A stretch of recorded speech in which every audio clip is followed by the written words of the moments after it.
Fans of front-driven hot hatches tend to get a little bit excited when Volkswagen launches something fresh with a GTI badge on it. So a new Golf GTI should get petrolhead pulses racing, right? This is the go-fast version of the 7th generation Golf family, which has just had a midlife update. Some call it 7.5.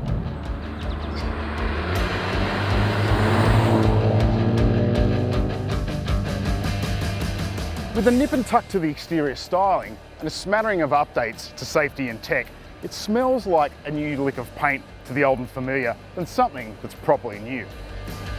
So if the regular versions are a little bit more 7.2 than a 7.5, can this heroic version lift Golf's game not just by the numbers, but by the seat of the pants? Let's find out.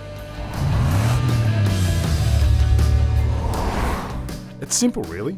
We'll start with that 7.2 feel as our baseline. Whatever newness the GTI brings to the table, we'll score it a 0.1. Whatever it taketh away from the same table penalises it by 0.1. In clearly what's something of a numbers game, we're better to start than price.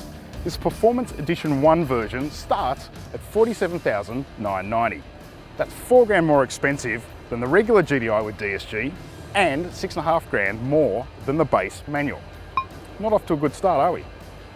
You do get active chassis control smarts, but so too does every other GTI variant. There's also autonomous emergency braking, but that's available on every Golf right down to the base model. The Performance Edition 1 does, however, get digital instrumentation other GTIs want extra for, which is good for a point. And also bundled in are driver aids such as adaptive cruise control, including various active safety gear like lane and park assist, stuff you otherwise pay extra for in normal GTIs. You do get more fruit if in a pricier fruit basket, so no extra points for overall value. It's looking good, but we're not quite at 7.5 yet. Notice anything different yet? That's right, the Performance Edition 1 is the first time in a generation that Golf has returned to Australia as a 3-door. That's not terribly good for practicality. But if you take a dozen or so paces away, the visual appeal is obvious. It looks a heap sportier than the 5-door body style that's been exclusive to Golf since the 7th generation arrived half a decade ago. From behind the wheel, you can't tell whether this is a 3 or a 5-door GTI, but the Performance Edition 1 does get some pretty neat stuff inside the cabin. Take the seats for example. They're trimmed in micro fleece and leatherette and are key to this variant's charm. But there's not much in the way of leather here, and with mechanical seat adjustment, well, that's not a lot for a small car wanting for 50k, so no extra points there. Adding equipment and luxury into the equation, this GTI, well, it still comes up a little bit short from the 7.5. If it was actually called the Luxury Equipment Edition 1, as a buyer, I'd feel a little bit shortchanged. But its namesake promises performance, right? So, let's see what it's got up its tailpipes.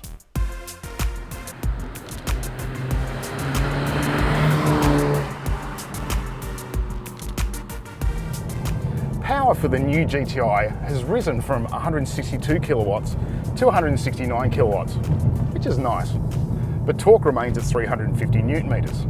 This version, however, gets 180 kilowatts and 370 newton meters, and that extra output you can really feel by the seat of the pants. That said, the extra sensation of pace off the mark has a lot to do with the extra 20 newton meters on tap. Finally, we've hit 7.5.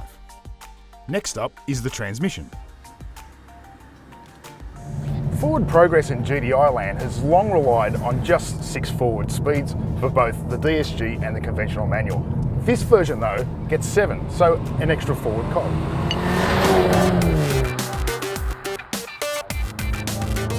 Getting those extra herbs into the blacktop isn't too much of a drama either, because the Performance Edition also gets a so-called diff lock enhancement.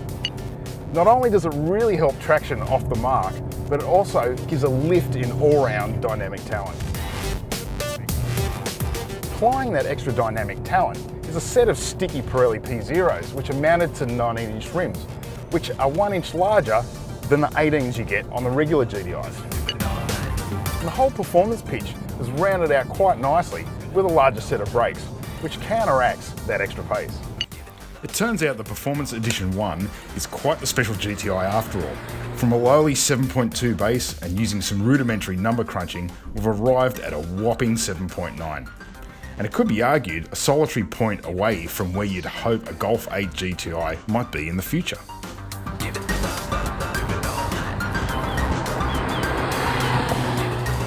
There's one extra element about the Performance Edition 1 that we haven't covered off yet. It's a limited edition variant with only 150 due to go on sale. So the extra sweetener then is exclusivity. That's a bit of a double-edged sword, because by the time you watch this video, it could well be sold out.